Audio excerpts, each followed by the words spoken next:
అందరికి కూడా నమస్కారం సార్. మనం ఇప్పుడు ఏపీ టెట్లో చైల్డ్ డెవలప్మెంట్ అండ్ పెడగోగి సంబంధించిన ఒక లెసన్ను మనం డిస్కస్ చేసుకుంటాం. అంటే మనం హిందీలో బాల్ వికాస్ అండ్ శిక్షణ శాస్త్ర వికాస్ అండ్ శిక్షణ శాస్త్ర అని మనం హిందీలో అనుకుంటాం. దాన్నే చైల్డ్ డెవలప్మెంట్ అండ్ పెడగోగి అంటాము. అయితే ఈ చైల్డ్ డెవలప్మెంట్ పెడగోగిలో మనం టోటల్ సిలబస్ మీద తీసుకున్నట్లయితే మొత్తం కూడా మనకు 3 యూనిట్లు ఉంటాయి. ఆ 3 యూనిట్లో మొదటి యూనిట్ ఏముంటుందంటే డెవలప్మెంట్,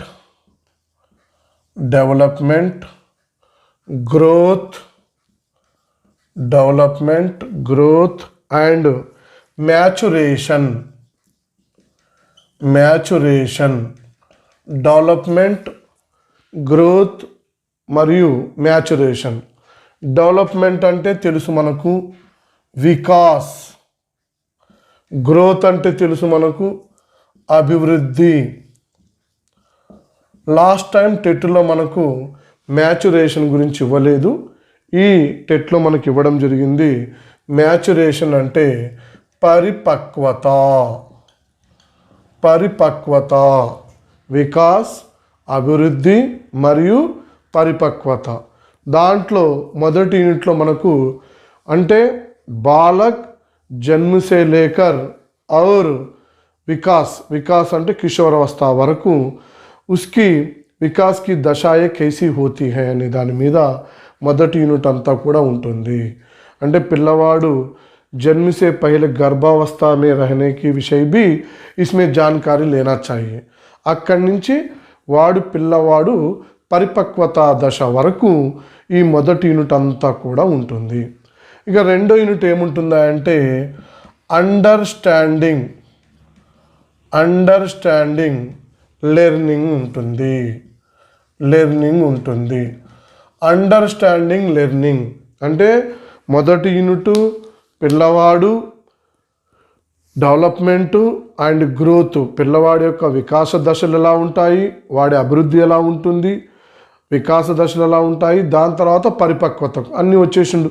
పిల్లవాడు పరిపక్వత దశకు వచ్చేసిన తర్వాత నెక్స్ట్ ఏముంటుంది, ఇంకా లెర్నింగ్ ఉంటుంది.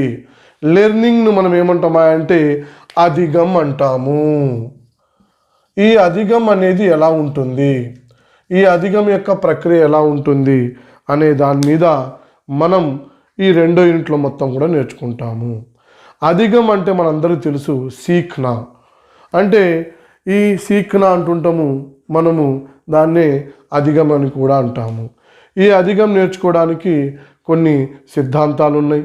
ఆ నేర్చుకున్న విషయాలు ఎలా మనం మెమరీలో పెట్టుకోవాలి, ఆ నేర్చుకోవడానికి మనం ఏం మోటివేషన్ జరగాలి, ఆ జరిగిన విషయాలన్నీ కూడా లెర్నింగ్ ట్రాన్స్ఫర్ ఎలా జరగాలి, ఇలాంటి విషయాలన్నీ కూడా అండర్స్టాండింగ్ లెర్నింగ్లో ఉంటాయి. ఇక మూడవది తీసుకుంటే పెడగోగి అంటే శిక్షణ శాస్త్ర అంటాము. శిక్షణ శాస్త్ర అంటే మనం నేర్చుకున్న విషయాలు ఇంప్లిమేషన్ ఆఫ్ ఎడ్యుకేషన్. మనం చదువులో ఏ విధంగా అంటే క్లాస్ రూమ్లో ఏ విధంగా మనము దీన్ని ఉపయోగించుకోవాలి, ఇంప్లికేషన్ చేయాలి అనే విషయాలన్నీ కూడా ఈ పెడగోగిలో ఉంటాయి. ఇలా మనకు చైల్డ్ డెవలప్మెంట్ అనేది 3 యూనిట్లుగా ఉంటాయి. డెవలప్మెంట్, గ్రోత్ అండ్ మ్యాచురేషన్ ఉంటుంది మొదటి యూనిట్. రెండో యూనిట్ అండర్స్టాండింగ్ లెర్నింగ్. మూడో యూనిట్ పెడగోగి ఉంటుంది. ఈ పెడగోగిలోనే మనకు ఈ కొత్తగా వచ్చే ఈ సిసిఈ కానీ మరియు ఎన్ఈపి మరియు ఎన్సిఎఫ్ మరియు new education policies of AP ఇవన్నీ కూడా ఈ పెడగోగిలో ఉంటాయి. ఇంతకుముందు గతంలో మనకు గత టెట్లలో ఇచ్చేటప్పుడు ఏమనేవాడు అంటే ఇక్కడ మొదటి 2 యూనిట్లకు 24 మార్కులు, 3వ యూనిట్కు 6 మార్కుల రూపంలో ఇచ్చేవాడు. కానీ ఇప్పుడు మనకు అలా ఏమీ ఇవ్వకుండా ఇక్కడ డైరెక్ట్గా 30 మార్కులు ఇవ్వడం జరిగింది. డైరెక్ట్గా 30 మార్కులు అంటే దేంట్లో నుంచి మనకు ఎలా వస్తుందనేది మనం ఎక్స్పెక్ట్ చేయలేము. అందుకోసము 3 యూనిట్లను మనము జాగ్రత్తగా చదువుకున్నట్లయితే దీంట్లో అన్ని విషయాల మీద మనం కరెక్ట్గా అవగాహన పెంచుకొని నేర్చుకొని ఎగ్జామ్లు రాయగలిగితే మనం అనుకున్నట్లుగా మంచిగా 30 మార్కులు మనం సాధించుకోగలుగుతాము. కాబట్టి ఇక్కడ మనం ముఖ్యంగా మనం గమనించాల్సింది ఏంటంటే చైల్డ్ డెవలప్మెంట్ సైకాలజీ చదివేటప్పుడు అతి ముఖ్యమైన విషయం ఏంటంటే ఫస్ట్ ఇంగ్లీష్ చదవాలి, దాని తర్వాతనే హిందీ పదం గుర్తుపెట్టుకోవాలి. పదం ఇంగ్లీష్ అంటే ఇంగ్లీష్ వర్డ్ అని. ఉదాహరణకు మనం ఏం చేస్తామంటే చిన్న చిన్న విషయాలను కూడా వాడు ఏం చేస్తున్నాడంటే మనకు హిందీలో ఎక్కువగా ఏముంటుందంటే పర్యాయ పదాలు ఉంటాయి. ఈ పర్యాయ పదాలు ఉన్నప్పుడు ఏం చేస్తారంటే ఇంగ్లీష్ ఒకే వర్డ్ ఉంటుంది. ఉదాహరణకు మనము లెర్నింగ్ అంటాము. లెర్నింగ్ అంటే అధిగమని నేర్చుకొని వెళ్ళింటాము. కానీ అక్కడికి వెళ్ళిపోయేసరికి ఏం చేస్తుంటాడు సీక్నా అని ఇస్తాడు. అంటే మనం ఏంది అంటే అధిగమన్నా లెర్నింగే ఉంటుంది, పైన లెర్నింగ్ అనే పదం మారదు, అధిగం ఉంటుంది, సీక్నా ఉంటుంది. అలాగనే మోటివేషన్ అనే ఒక పదం ఉంది. ఆ మోటివేషన్ మనం ప్రేరణ అంటాము. వాడు ఒకసారి ఏం చేస్తాడు దాన్ని అభిప్రేరణ అంటాడు. అంటే అభిప్రేరణ అన్న ఒకటే, ప్రేరణ అన్న ఒకటే. ఈ 2 పదాలు ఈ విధంగా ఉన్నప్పటికీ ఇంగ్లీష్ మాత్రము మోటివేషన్ అని మాత్రమే ఉంటుంది. కాబట్టి మనం అందరం బాగా గమనించాల్సింది ఏంటంటే ఈ చైల్డ్ డెవలప్మెంట్ అండ్ పెడగోగి చదివేటప్పుడు ముందు మ్యాక్సిమంగా ఇంగ్లీష్ పదాలు ముందు చదవాలి, దాని తర్వాతనే హిందీ పదాలు చదవడానికి ప్రయత్నం చేస్తే మనం ఎగ్జామ్లో ఎటువంటి కన్ఫ్యూజ్ కాకుండా ఉండడానికి అవకాశం ఎక్కువగా ఉంటుంది. కాబట్టి ఈ AP TET child development and pedagogy సిలబస్లో మనకు 3 యూనిట్లు ఉంటాయి. మొదటి యూనిట్ డెవలప్మెంట్, గ్రోత్ మరియు మ్యాచురేషన్. రెండో యూనిట్ వచ్చేసరికి అంటే మొదటి యూనిట్లో పిల్లవాడు జన్మ సే లేకర్ और उसकी పరిపక్వత దశ తక్ కైసా రహతీ హై అని వచ్చింది. అంటే పిల్లవాడుగా మారిన పిల్లవాడిని లెర్నింగ్ చేయాలి, నేర్చుకోవాలి. ఆ నేర్చుకున్న అంశాలన్నీ ఎలా ఉంటాయి అనేది దీంట్లో ఇవ్వడం జరిగింది. ఇక మూడోది ఆ నేర్చుకున్న విషయాలను క్లాస్ రూమ్లో ఇంప్లికేషన్ మనం ఎలా చేయాలనేది దాన్ని మనం శిక్షణ శాస్త్రం అంటాము, దాన్నే పెడగోగి అంటాము. ఇలా 3 యూనిట్లు మనకు AP TET child development and పెడగోగిలో ఉంటుంది. ఈ 3 యూనిట్లను చాలామంది అడుగుతుంటారు, సార్ ఇంపార్టెంట్ అయిన లెసన్లు ఏవి అంటే ఏవి ఇంపార్టెంట్ ఉండవు, ప్రతి ఒక్కటి కూడా ఇంపార్టెంటే. కాకపోతే ఆర్డర్ రాసుకోవాలి. ఫస్ట్ యూనిట్ ఉంటుంది. ఫస్ట్ యూనిట్లో ఉదాహరణకు 20 లెసన్లు ఉన్నాయి లేదా 15 లెసన్లు ఉన్నాయి. దాంట్లో మీరు ఏం చేసుకోవాలి, ఆర్డర్ రాసుకోవాలి. అంటే దాంట్లో ఇంపార్టెంట్ ఉన్నది మొదట ఒక టాప్ 10 రాసుకొని మిగతా కొద్దిగా యావరేజ్ ఇంపార్టెంట్ లాస్ట్లో ఒక 5 రాసుకోవాలి. 5 రాసుకున్నప్పటికి కూడా నీ మైండ్లో మాత్రము 1 to 15 లెసన్స్ అన్నీ కూడా ఇంపార్టెంటే అని గుర్తుపెట్టుకోవాలి. అన్ని లెసన్లు కూడా ఇంపార్టెంట్ అని మీరు మర్చిపోవద్దండి దయచేసి. కాబట్టి చైల్డ్ డెవలప్మెంట్లో పోయినసారి ఈ జూన్ 12వ తారీఖు మన తెలంగాణలో ఈ టెట్ ఎగ్జామ్ కూడా జరిగింది. 30 బిట్లు అక్కడ రావడం జరిగింది. 30 బిట్లలో వాడు ఏం చేసినాయంటే మనం అనుకుంటుంటాం దీంట్లో 10 దీంట్లో 10 దీంట్లో 10 అని అనుకుంటాం. కానీ అలా కాకుండా అదేం లేదు, మొత్తం టోటల్ సిలబస్లో బిట్లు వస్తాయి అనుకోవాలి. కానీ మనం మార్కులను ఎట్టి పరిస్థితుల్లో డివైడ్ చేయకూడదు. ఎందుకంటే పోయినసారి ఈ జూన్ 12 తెలంగాణ టెట్లో జరిగిన దాంట్లో పర్స్పెక్షన్ అనే లెసన్, క్లోజర్ అనేది ఒకే లెసన్లో 2 బిట్లు ఇవ్వడం జరిగింది. అలాగే అంతర్దృష్టి అనే దాంట్లోనే 2 బిట్లు ఇవ్వడం జరిగింది. అలాగే పియాజే గారి దాంట్లో నుంచి 2 బిట్లు ఇవ్వడం జరిగింది. అలా ఇస్తుంటాడు. కాబట్టి మనం ప్రతి లెసన్ను ఇంపార్టెంట్గానే చదువుకోవాలి.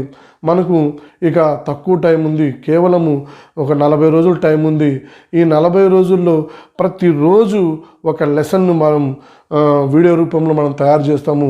ఆ లెసన్ను వినడము, ఆ లెసన్కు సంబంధించిన ఓన్లీ లెసన్కి సంబంధించిన ఒక 30 బిట్లు మనము ఆన్లైన్ ద్వారా మీకు పంపడం జరుగుతుంది. దాన్ని మీరు సద్వినియోగపరుచుకొని ఈ చైల్డ్ డెవలప్మెంట్ సైకాలజీలో 30కి 30 మార్కులు సాధిస్తారని ఆశిస్తున్నాను. అలాగే మన హిందీ విద్యాలయ్ యాప్ కూడా 21వ తారీఖు నుంచి మనం లాంచ్ అవుతుంది. ఆ 21వ తారీఖు యాప్లో మీరు ప్లేస్టోర్లోకి వెళ్ళి డౌన్లోడ్ చేసుకుంటే, ఆ యాప్ను డౌన్లోడ్ చేసుకున్న తర్వాత దానికి మనం చెప్పినాము ఫీజు వచ్చేసి 899 ఉంటుంది, 899 రూపాయలు ఉంటుంది. దీన్ని మీరు పే చేసినట్లయితే చైల్డ్ డెవలప్మెంట్ సైకాలజీ సంబంధించిన మనకు వీడియోస్ ఉంటాయి. మరియు ఆ లెసన్కి సంబంధించి ప్రతి లెసన్కి సంబంధించిన 30 బిట్స్ ఉంటాయి. అలాగే మెటీరియల్ కూడా మీకు ఫ్రీగా పంపడం జరుగుతుంది. దీన్ని అందరూ కూడా మీరు ఉపయోగించుకోవాలని మనస్ఫూర్తిగా ఆశిస్తున్నాను. అయితే మనం ఇప్పుడు ఒక లెసన్ను మనం చర్చించుకుంటాం. ఇప్పుడు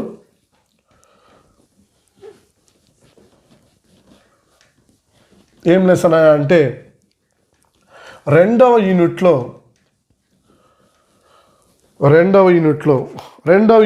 అంటే ఫస్ట్ మనము యూనిట్ 2 చూసుకున్నట్టు మనం ఇప్పుడు ఒక లెసన్ చర్చించుకుంటున్నాము. తర్వాత మనము ఒక క్రమ పద్ధతి టైం టేబుల్ ఇవ్వడం జరుగుతుంది. ఆ టైం టేబుల్ ప్రకారం నీకు వీడియో వస్తుంది. యూనిట్ 2 మనం చెప్పిన ఇందాకనే లెర్నింగ్. యూనిట్ 2 అంతా కూడా దేని మీద ఉంటుందా అంటే అండర్స్టాండింగ్ లెర్నింగ్ ఉంటుంది. అండర్స్టాండింగ్ లెర్నింగ్ అంటే అది అధిగం. అండర్స్టాండింగ్ లెర్నింగ్ అంటే అధిగం. ఈ అధిగంలో మనము ఒక కొత్తగా యాడ్ అయిన చాప్టర్ గురించి మనం చర్చించుకుంటాము. ఆ యాడ్ అయిన చాప్టర్ ఎంత అంటే థింకింగ్ అంటే విచార్. థింకింగ్ అంటే ఆలోచనలు. విచార్ ఇది లాస్ట్ టైం టెట్లో లేదు, అంతకుముందు టెట్లో కూడా లేదు. కొత్తగా ఈ ఏపీ టెట్ 2002లో వచ్చిన సెకండ్ యూనిట్లో ఈ లెసన్ మనకు యాడ్ అయింది. థింకింగ్ అంటే విచార్. ఈ థింకింగ్ అంటే విచార్ कैसी प्रक्रिया होती है అంటే यह एक मानसिक प्रक्रिया. Very very very most important. यह एक मानसिक प्रक्रिया. ఇది ఒక మానసిక ప్రక్రియ అంటే మా శారీరకంగా అంటే మానసికంగా అంటే हमारे मस्तिष्क में चलने वाली एक प्रक्रिया होती है. यह विचार कब उत्पन्न होती है? మనకు ఆలోచన ఎప్పుడు స్టార్ట్ అవుతుంది? సాధారణంగా कोई हमारे सामने समस्या उत्पन्न होने पर, वेरी वेरी इंपॉर्टेंट, जो विचार कब साधारण से उत्पन्न होता है? समस्या हमारे सामने रहने पर उस समय हमारे में विचार उत्पन्न होता है. అప్పుడు మనలో విచారం అనేది ప్రారంభమవుతుంది. మనం ఎప్పుడు విచారం ప్రారంభమవుతాయి? General common thinking. టెట్టు పడితేనే మనకు టెట్టు నోటిఫికేషన్ రాగానే టెట్టు చదవాలనే ఆలోచన మొదలవుతుంది. డిఎస్సి రాబోతుంది అంటే డిఎస్సి చదవాలనే ఆలోచన ప్రారంభమవుతుంది. అదే మరుసటి ఉదయాన్నే డిఎస్సి పడదు ఒక 2 సంవత్సరాల వరకు అని ఉంటే నీలో డిఎస్సి ఆలోచన అప్పుడే చనిపోతుంది. అప్పుడే అక్కడ సంక్షిప్తమైపోతుంది, పూర్తిగా బయటికి రాదు. అంటే సాధారణంగా మనకు ఏదైనా ఒక టాస్క్ వచ్చినప్పుడు, ఏదైనా సమస్య వచ్చినప్పుడు మాత్రమే ఏం ఉత్పన్నమవుతుంది అంటే విచార్ उत्पन्न होती है. विचार कैसी प्रक्रिया होती है అంటే यह एक मानसिक प्रक्रिया होती है. और विचार में क्या क्या रहती है? विचार में क्या क्या रहती है? కల్పన रहती है. కల్పన, ఊహలు ఉంటాయి, ఊహిస్తుంటాం, ఇమాజిన్ చేస్తూ ఉంటాము. और अमूर्त रहती है. अमूर्त, मूर्त का अर्थ होता है आंखों के सामने दिखाई देती है, लेकिन अमूर्त आंखों के सामने नहीं दिखाई देती है, हमारे मस्तिष्क में चलने वाली एक कल्पनात्मक प्रक्रिया होती है। इसलिए यह विचार कैसी होती है అంటే प्रतीकात्मक होती हैं, प्रतीकात्मक होती हैं। అందరూ కూడా బాగా గుర్తుపెట్టుకోండి సార్, ఇవి మెయిన్ బుల్లెట్స్. ఈ మెయిన్ బుల్లెట్స్ను మీరు ఒక వీడియో చూసేటప్పుడు మీరు ఎప్పటికైనా ఒక ఏం నిర్ణయించుకోవాలా అంటే, వీడియో చూస్తున్నాము అంటే నేను వీడియో చెప్తున్నాను, క్లాస్ చెప్తున్నానంటే మీరందరూ ఉన్నారు, మీరందరూ బాగా వినాలి, బాగా నేర్చుకోవాలి, బాగా దాన్ని మైండ్లో గుర్తుపెట్టుకోవాలని మీరు ఇక్కడ లేకపోయినా కూడా నేను ఊహించుకొని ఏ విధంగా మీ యొక్క లక్ష్యం కోసము నేను కష్టపడుతున్నానో అలాగే మీరు కూడా మీరు ఏం చేయాలి, ఒక వీడియో చూస్తున్నప్పుడు ఎట్లా అంటే అట్లా ఏదో అట్లా చూడకుండా ప్రశాంతంగా కూర్చొని ఒక నోట్స్ తీసుకొని దానికి సంబంధించిన చూస్తూ ఎక్కడైతే పాయింట్ అర్థం కాదో మళ్ళీ ఒకసారి బ్యాక్ వచ్చి దాన్ని చదువుకొని దాన్ని నోట్ చేసుకొని ఆ నోట్ చేసుకున్న అంశాన్ని మళ్ళీ ఒక్కసారి మెటీరియల్లో చూస్తూ దాన్ని కంపేర్ చేసుకుంటూ చదువుకొని అదే రోజు లేదా మరుసటి రోజైనా ఆ టాపిక్ మీద ఒక 30 బిట్స్ నువ్వు రాసినవా అంటే అది ఏమవుతుందంటే ఒక కన్స్ట్రక్ట్ అవుతుంది. ఒక కన్స్ట్రక్ట్ జరగాలి అంటే మనం ఈ విధంగా చేయాలి. ఏదో ఆషామాషిగా టిక్ టాక్ చూసినట్టు వీడియోలు చూడడము, ఏదో సినిమా చూసినట్టు వీడియో చూడడం అనేది కాదు. ఇది మనకు లెసన్ వినేటప్పుడు ఎంత జాగ్రత్త అంటే ఇది నా యొక్క లక్ష్యం కోసము చూసే వీడియో, నేను జాగ్రత్తగా వినాలి. నువ్వు వీడియో చూస్తున్నావు అని నోట్స్ పెట్టుకొని రాసుకునేటప్పుడు నువ్వు చాలా జాగ్రత్త, క్లాస్ రూమ్లో ఉన్నట్టుగానే క్లాసు వింటున్నట్టుగానే ఆ భావనలోకి వెళ్ళి నువ్వు జాగ్రత్తగా రాసుకొని చదువుకుంటే నేర్చుకుంటే ఎగ్జామ్ రాస్తే ఒక పర్ఫెక్ట్ ప్రణాళికను ఉపయోగించుకుంటే ఖచ్చితంగా మనం అనుకున్నది సాధిస్తాం. బాగా గుర్తుపెట్టుకోండి, ఏ విషయాన్నైనా సరే ఆలోచనలు మనం అంటున్నాం, ఆలోచనలు ఎటువంటి ప్రక్రియ, మానసిక ప్రక్రియ. అలాగే మన యొక్క మానసిక ప్రక్రియలో ఏముండాలి, ప్రతీకాత్మకంగా ఇవి జరగాలి అంటే మన ఊహలు చాలా బలంగా ఉండాలి, మంచిగా ఉండాలి. ఇస్కే బారే మే జో थिंकिंग कैसी प्रक्रिया అంటే మనం చెప్పినాం, एक मानसिक प्रक्रिया होती है. अब कब उत्पन्न होती है? साधारण रूप से हमारे सामने एक समस्या आने पर वह विचार उत्पन्न होती है, यह अमूर्त होती है, यह कल्पना होती है, यह प्रतीकात्मक होती है, ना दिखाई देती है అనేది మనం ఇక్కడ చూసుకున్నాం. ఇక प्रतीकात्मक बारे में जो परिभाषाएं बताने वाले कौन है అంటే ఒకసారి ఇందాక ఎగ్జామ్లో స్టేట్మెంట్ కూడా వస్తుంది. ఆ స్టేట్మెంట్లో మనం పరిభాషాయే ఈ పరిభాషల్లో ఒక ఆయన ఏం చెప్పిందంటే గైరెట్ గారు, యహ్ अंतर्गत व्यवहार की विचार అని गैरेट ने बताया. यह अंतर्गत व्यवहार की అంతర్గత్ అంటే ఇంటర్నల్గా జరిగే మన యొక్క ప్రవర్తనకు సంబంధించిన ఆలోచనని విచార్ అంటాము. అంటే అంతర్గత రూప్ में चलने वाले हमारी व्यवहार को विचार कहते हैं అని గైరెట్ గారు చెప్పడం జరిగింది. और अंतर्गत से समस्या का परिष्कार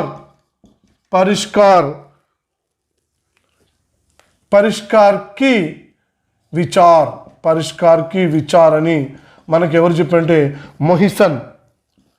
मोहिसन ने बताया अंतर्गत से समस्या की परिष्कार की विचार को हम विचार कहते हैं అని మొహిసన్ గారు చెప్పడం జరిగింది.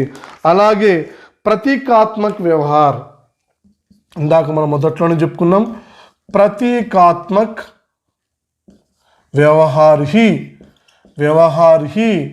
विचार, प्रतीकात्मक व्यवहार ही विचार అని మనకు गिलफोर्ड ने बताया.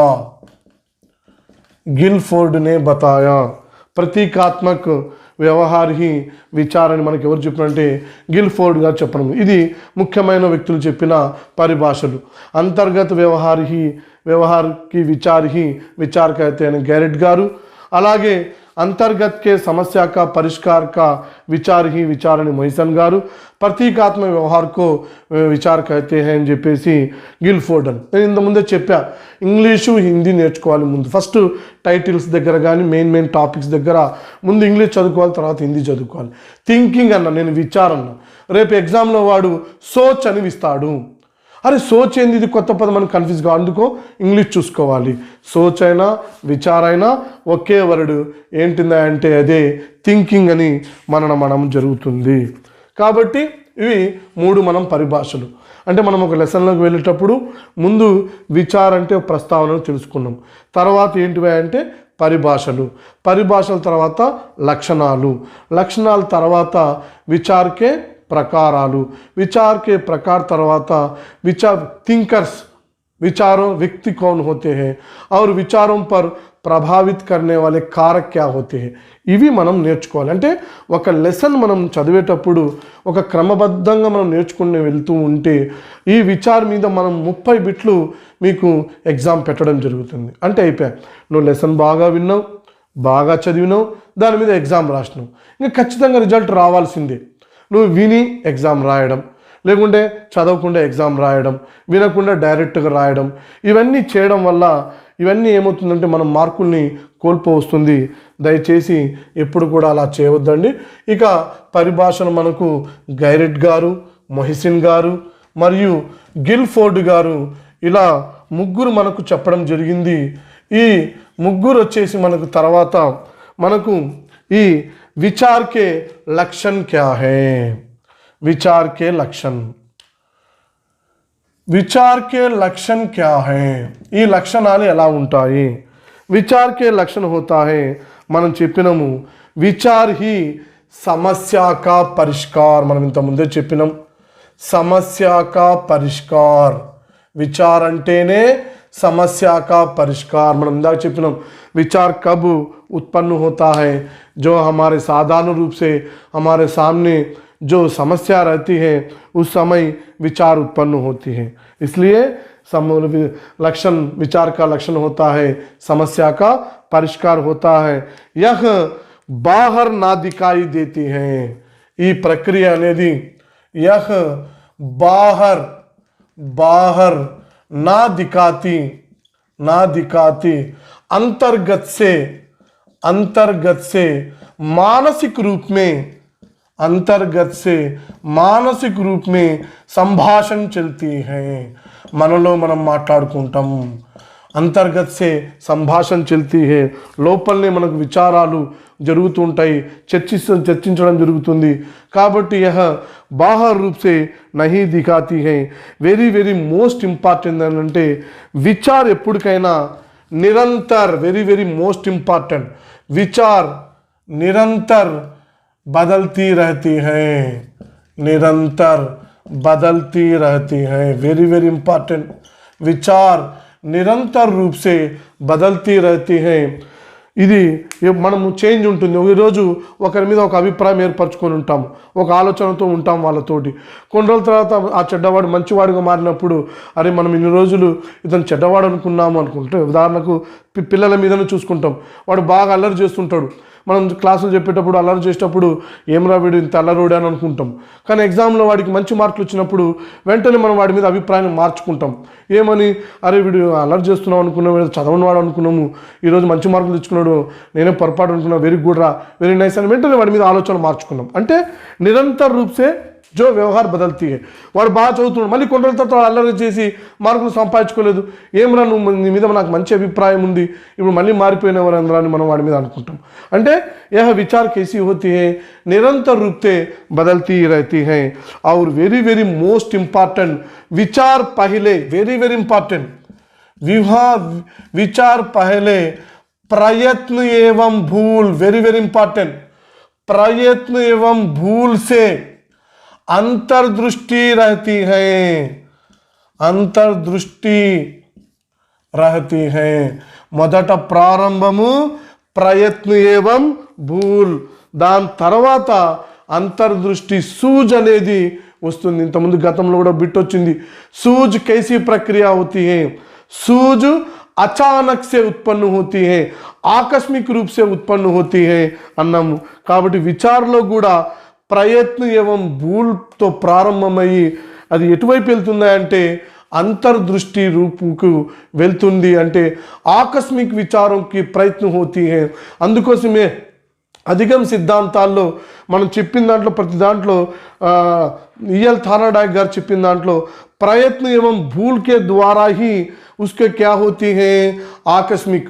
అలాగే గెస్టాల్ట్ వాదులు కూడా ఏం చెప్పిను, వాళ్ళ సిద్ధాంతం మొదట వాళ్ళది ప్రారంభమయ్యేది ప్రయత్నం ఏవం భూల్ తర్వాతనే అంతర్దృష్టి వస్తుంది. ఉసే जो सुल्तान वन मनुष्य को अचानक आकस्मिक रूप के सूझ उत्पन्न होती है అని. కాబట్టి सूचలో కూడా ఏముంటుందంటే पहले प्रयत्न में भूल रहती है वह उसके बाद अंतर्दृष्टि आती है అనేది ఈ యొక్క विचार के యొక్క లక్షణాలు. विचार के లక్షణాల్లో समस्या का परिष्कार होती है और बाहर ना दिखते हैं, अंतर रूप से चलने वाली मानसिक प्रक्रिया होती है, यह निरंतर बदलती है.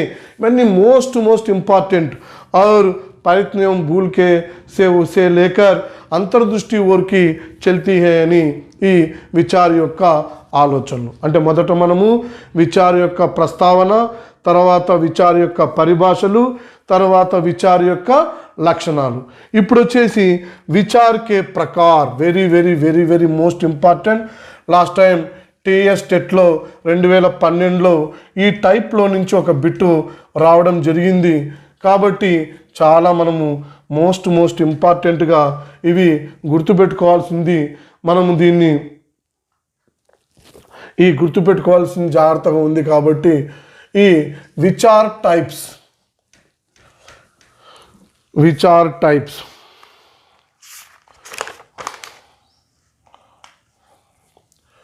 विचार टाइप्स विचार टाइप्स అంటే థింకింగ్ టైప్స్.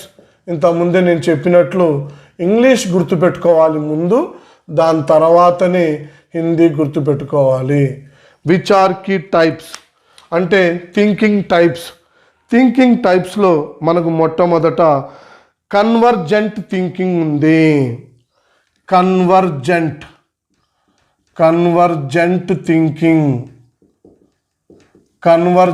థింకింగ్ దీన్నే మనము సమైక్య విచార్ అంటాము. హిందీలో ఎలా ఉన్నా పర్వాలేదు, ఇంగ్లీషే బాగా గుర్తుపెట్టుకో. కన్వర్జెంట్ थिंकिंग అంటే अपनी सामने एक समस्या आती है, उस समस्या को हमारे सामने रहने वाले ज्ञान को, विषय को या पूर्व ज्ञान की सहायता से उस समस्या को दूर करना चाहिए. उसे कहते हैं कन्वर्जेंट थिंकिंग कहते हैं. कन्वर्जेंट थिंकिंग का जो यह विषय होता है पूर्व ज्ञान से या प्रस्तुत ज्ञान से विषय का परिष्कार दिखाना. పూర్వ జ్ఞానంతోనైనా సరే ప్రస్తుత జ్ఞానాన్నైనా ఉపయోగించుకొని ఆ సమస్యకు పరిష్కార మార్గం చూపెట్టే దాన్ని కన్వర్జెంట్ థింకింగ్ అనడం జరుగుతుంది. దీంట్లో కేవలము పరిష్కారము వన్ వే మెథడ్లోనే ఉంటుంది. परिष्कार की समस्या की परिष्कार అంటే పరిష్కార అనేది एक మీతి అంటే వన్ సైడ్, ఒక వైపు మాత్రమే, అంటే ఒకే వన్ సైడ్లో చెప్పడం జరుగుతుంది. దీంట్లో ఏముండదా అంటే సృజనాత్మకత ఉండదు. సృజనాత్మకత నా రహతి హై. సృజనాత్మకత ఎట్టి పరిస్థితుల్లో ఉండదు. జస్ట్ ప్రస్తుతం ఉన్న జ్ఞానంతో, ఉదాహరణకు వాడు 2+2 4 అని నేర్చుకొని ఉంటాడు. 2+ ఉదాహరణకు 2+2 = 4 అని నేర్చుకుంటాడు. సార్ వచ్చి అరే 4 అనేది ఎలా ఏర్పడుతుంది అంటే వాడు అప్పుడు నేర్చుకున్నప్పుడు కానీ గతంలో నేర్చుకున్నప్పుడు కానీ 2+2 = 4 అని నేర్చుకొని ఉంటాడు. అంటే కరెక్ట్గా 4 ఎలా వస్తుందిరా అంటే వాడు నిలబడి మంచిగా अपनी ఇంటెలిజెన్స్ ఉపయోగకర్, తన బుద్ధిని ఉపయోగించుకొని పూర్వజ్ఞానం నుంచి కానీ అంతకుముందు నేర్చుకున్న ప్రస్తుత జ్ఞానం నుంచి కానీ ఏం చెప్తున్నాడంటే సార్ 2 + 2 = 4 అని చెప్తాడు. దాన్నే కన్వర్జెంట్ థింకింగ్ అంటాము. ఉన్న జ్ఞానాన్ని, తనకున్న జ్ఞానంతో 1 అదే 1 అంటే జస్ట్ ఖచ్చితంగా వాడికి 4 ఎలా వస్తుందంటే 2 + 2 ద్వారానే వస్తుందని వాడు మైండ్లో ఫిక్స్ చేసుకొని ఉంటాడు. దాన్ని మనం ఏమంటామంటే కన్వర్జెంట్ థింకింగ్ అంటాము. ఇక రెండవది డైవర్జెంట్ థింకింగ్. డైవర్జెంట్ థింకింగ్ మనం ఎప్పటికైనా మళ్ళీ చెప్తున్నా ఇంగ్లీషర్ గుర్తుపెట్టుకోండి, విభిన్న విచార్. ఇది విభిన్న విచార్ అనొచ్చు, విభిన్న సోచ్ అనొచ్చు, ఏమన్నానని, కానీ నువ్వు మాత్రము డైవర్జెంట్ థింకింగ్ అనే గుర్తుపెట్టుకో. కన్వర్జెంట్ థింకింగ్ మరియు డైవర్జెంట్ థింకింగ్. డైవర్జెంట్ థింకింగ్ అంటే దీనికి పూర్తిగా ఆపోజిట్. ఇది మనం సమస్యకు ఒకే ఒక 1 మితిలోనే కనుక్కుంటాం, కానీ ఈ దీంట్లో समस्या का परिष्कार विभिन्न रूप से सोचना, विभिन्न रूप में सोचना, రకరకాలుగా ఆలోచించడం, రకరకాలుగా థింకింగ్ చేయడం. అందుకోసం ఈ థింకింగ్ ఏమంటామా అంటే very very important, originality thinking అంటాము.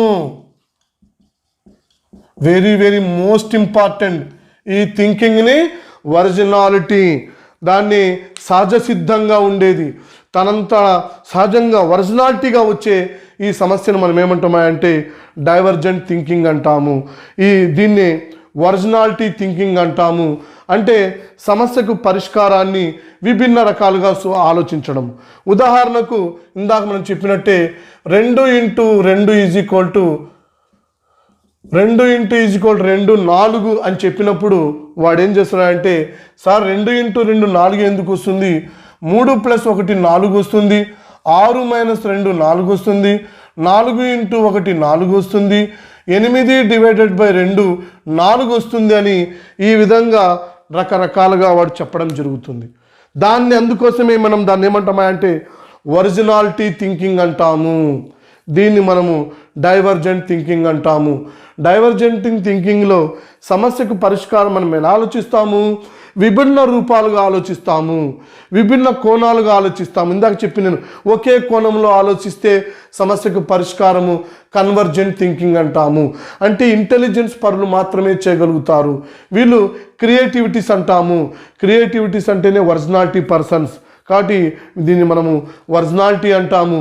2 × 2 4 అని నేర్చుకున్నప్పటికీ వాడు థింకింగ్ చేసి 3 + 1 4 అవుతుంది, 6 - 2 4 అవుతుంది, 4 × 1 4 అవుతుంది, 8 ÷ 2 4 అవుతుందని కూడా వాడు చెప్పడం జరుగుతుంది. అంటే ఇది మనకు కన్వర్జెంట్ థింకింగ్ మరియు డైవర్జెంట్ థింకింగ్. తెలంగాణ సిలబస్లో ఈ 2 మాత్రమే ఆడ ఇవ్వడం జరిగింది. కానీ మనకు ఎన్ని ఉన్నాయంటే దాదాపు 9 మనకు ఈ టైప్స్ ఉన్నాయి. ఆ 9 గురించి కూడా మనం చర్చించుకుందాం.